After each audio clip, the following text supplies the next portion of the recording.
How to change the wind speed of graph in Unreal Engine 5. Sometimes we need to change the graph speed. And what should I do? And now I enter the footage and select the graph and double click here, and we find the material, and now we double click and we need to find the wind, so I open it, and here you can see we can change the values, and now you can here you can see, and the wind is stronger now.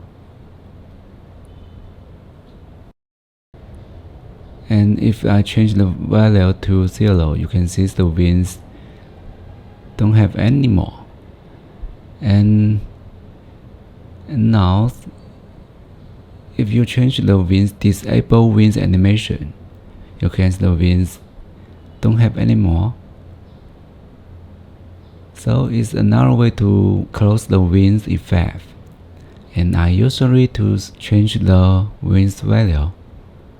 Yeah, I think it's better to control the winds effect. So that's it. Thanks for watching. See you next time.